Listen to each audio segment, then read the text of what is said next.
Hello, I'm trying trying some this game.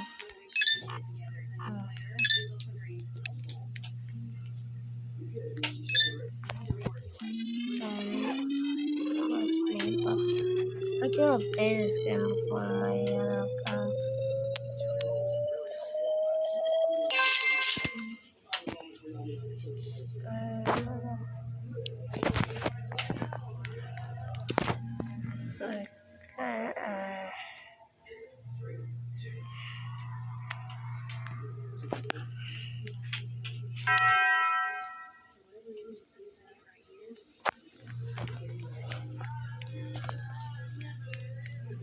That's the flow of the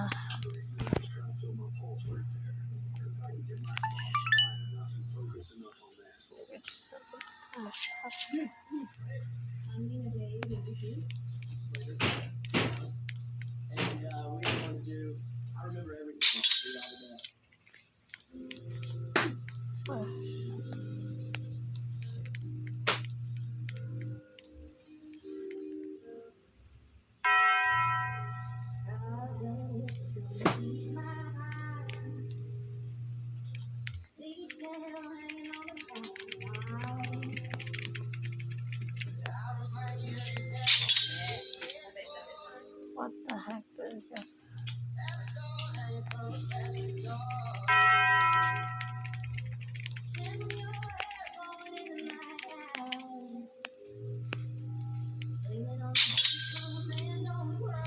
Oh, what the heck did I just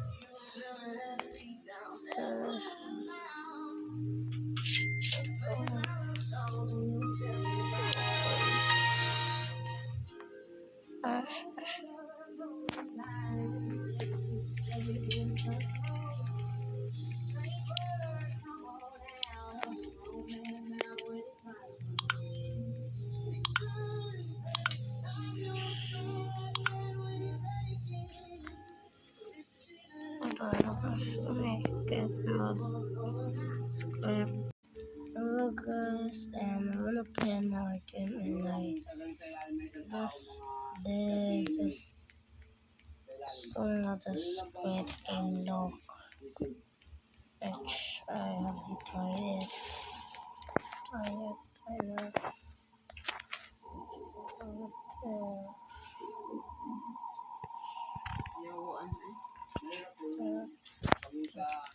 Dumadalo na kami doon sa ibang lugar.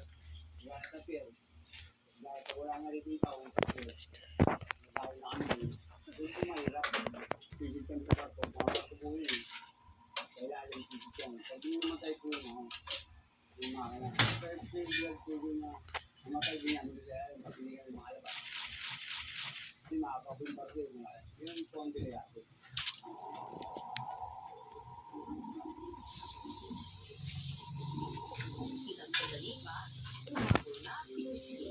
And guys, I'm gonna try pressing this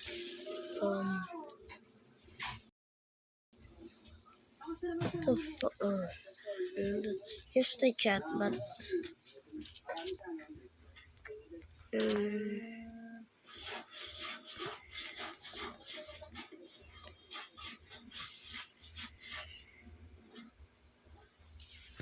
Umabot ng 3 tapo ang naipon niyang tahong. Kada palaot, kumikita si Crispin ng 500 pesos. Saan ang basura? Basura ito.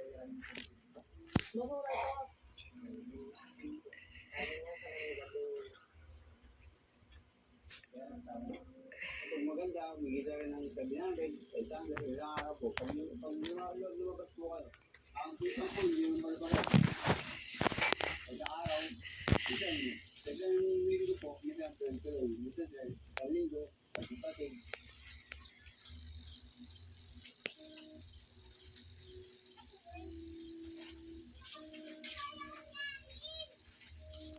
Noong araw na yun, kape at tinapay ang inalmusan ng pamilya. Sanay na sa dagat ang mga kapatid. Magkapatid na silang Mikoy at Hari, pero dahil marumi ang paligid, hindi rin maiwasang masugatan sila. Doesn't work. Let's try on doors. So, yo, what's up? So, that's the script. Dito lang kami nag-alala para sa pamilya ni Crispin, And bagong panganak sila sa curious light doesn't work. And this. And then next this. Done. Get that. And this. Dalawang mangingisda sa Banggaan sa dagat. Umatan na ng dagat. Sabi niya sa akin mga si dagat ng dagat. Justice sa asawa ko kasi mabait ka lang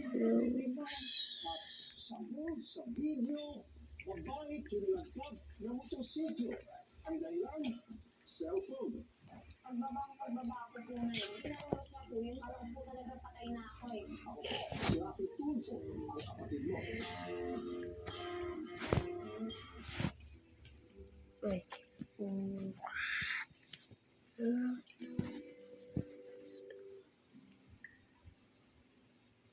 Sa gitna ng tirik na araw sa Taytay Rizal, I'll go back onto. isa-isang pinipili Oh, never mind. ni Nanay Annalyn. Apat na taong gulang, I'm gonna jump. God, no. Ano yung malalaman pag okay na? Marami na. Ano ito? Pagka, 27 po, 27 pieces. Kasi, kaso lang doon sa ganyan. Yan ako sa ganyan. 10 pesos pa po ito ganyan. Okay, lock. Kada bungkus ng napipitas na kangkong, binabayaran ni Annalyn ng 50 pesos ang kanyang bayaw na siya raw nagtanim ng mga ito.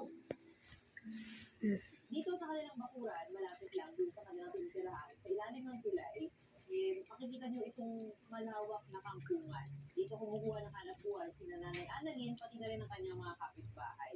So ito, tanim daw ng kanyang bayaw. At binabayaran niya yung kanyang bayaw na nagpunla dito noon pa. Tapos tumutubo na lang at pitasin na lang nila. Tapos, ibebenta sa palete.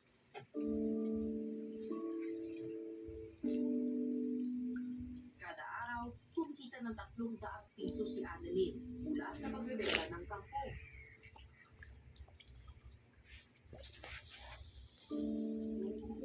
Pagkatapos ng halos isang oras na pamimitas, tinulungan siya ng kanyang anak na si Trisha, 8 taong gulang, sa pag-iipon ng kangkong. Saglit muna silang umuwi para magpahinga. Ang bahay ni Nanay Annalyn, nasa ilalim ng tulay na ito, sa Taytay Rizal. No, actually, golden roof. Sa unang tingin, tinanong ng tulay na ito na kumukonekta sa Taytay No, at golden Taguig. roof. Pero alam niyo ba, nasa ilalim pala ng tauhilang ito, may 17 pamilyang ginagawang silungan at parawit buhay. Ang konkretong tulay na ito.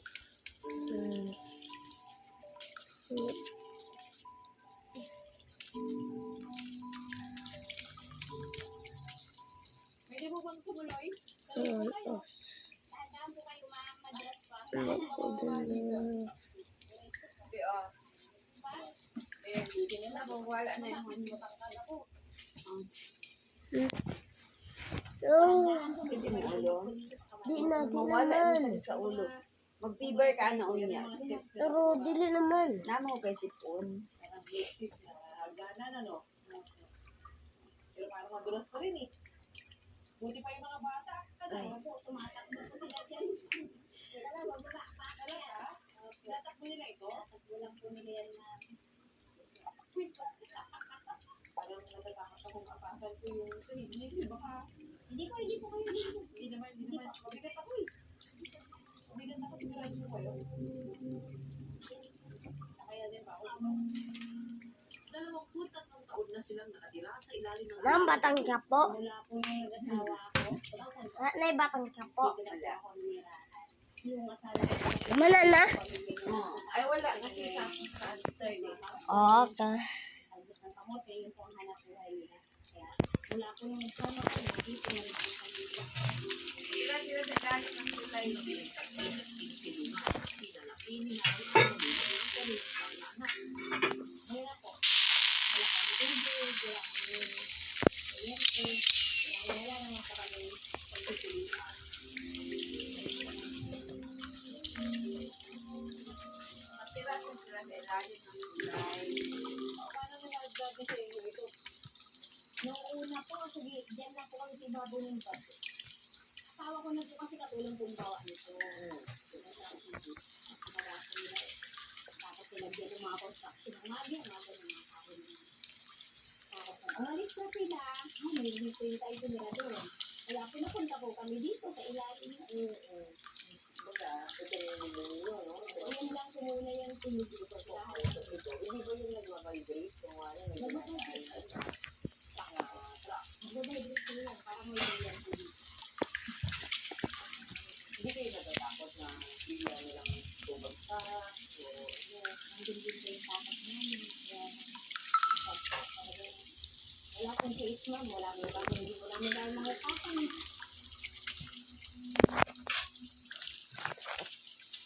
So, siyempre po, pag lumala, katulad po dati, siguro mga 3 minutes po. Or pumping station. Pag lumaki po ang tubig, umaapaw po yan dito. Ang isa sa mga anak niya na si Clyde, minsan nang nalaglag sa butas ng bahay. Yung dingding po na yung ganitong dingding. Nagagahagi kasi siyang tali. Tapos kasama siyang tali, sumama po sa isang ito yung ulo. Opo, alam ko.